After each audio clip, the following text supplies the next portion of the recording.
The more you make, the better you'll get. You can't just sit around and plan. You have to keep your hands in the mud and just keep trying stuff. That was the best advice I ever got, was do it again.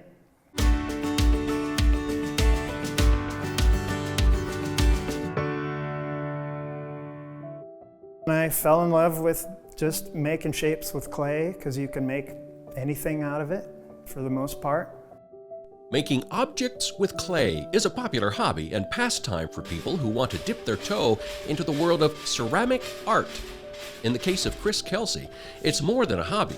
He coalesced his passion for still photography by adding a passion for ceramics. And in 2007, he teamed up with fellow ceramic artist Mark Moore and opened Trackside Studio Ceramic Art Gallery in Spokane. He subsequently brought in Gina Fruin as a display artist early on. All three artists bring years of experience in creating ceramic pieces of art and share with each other their expertise and love of the craft. So pottery's always there, and I love throwing, and there's so many avenues with ceramics. I might be down too many avenues, but it keeps it interesting all the time. As we watched Chris take some clay and place it on a wheel and sprinkle a bit of water over it, it was amazing how quickly he formed the shape of a pot as it turned around and around in a circle. I just like the shape or the form and not know how I'm going to glaze it or fire it. So that's all the gamble, I guess. But it's also the fun. Make something and then make decisions along the way, which most art really is that way anyway. Meticulous planning and execution are required in creating each of his sculpture pieces. Take these wall sculptures. Lines flow from one slab of clay to another to create rough, jagged patterns carved from the piece that flow when displayed together.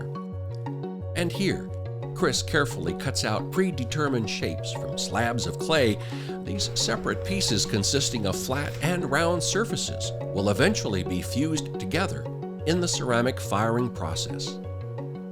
Ceramic art is really a traditional art form.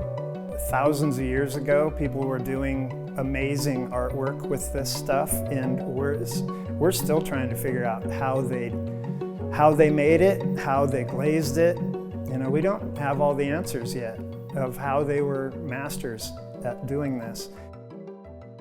I have 3 firing methods that I use, thanks to friends that we all share and fire together.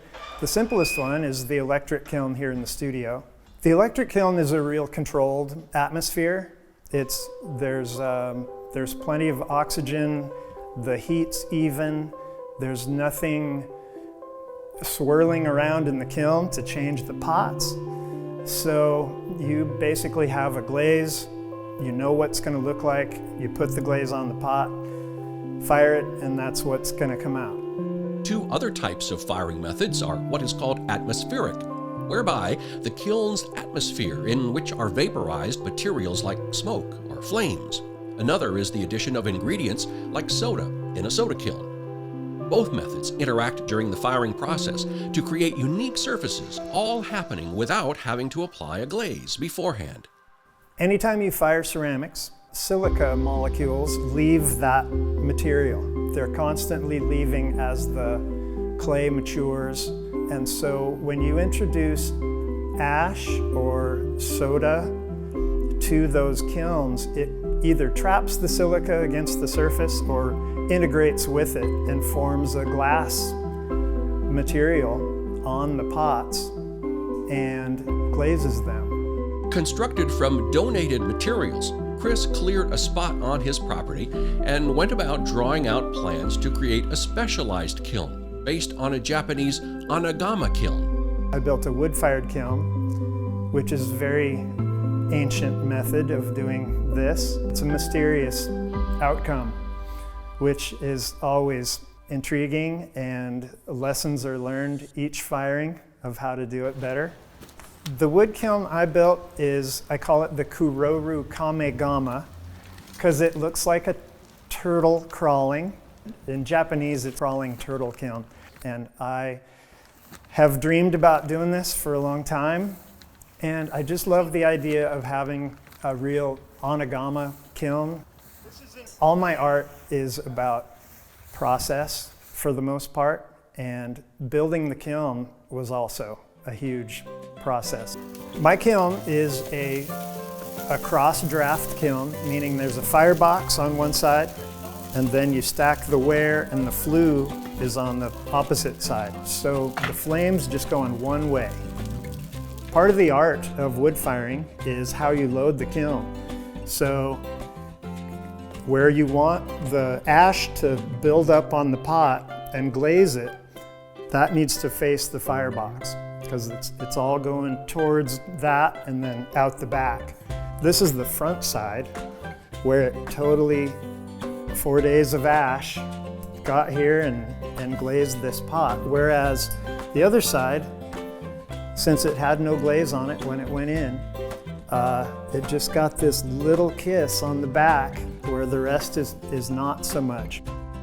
Most of my sculpture has multiple forms in it, and the way they're put together and the proximity between them, I want them to look like they're shifting or moving, and some kind of connections between different parts of the sculpture to make you look around it more. I like them to look off balance a little bit, and then if it gets a good surface on it, then it's really good.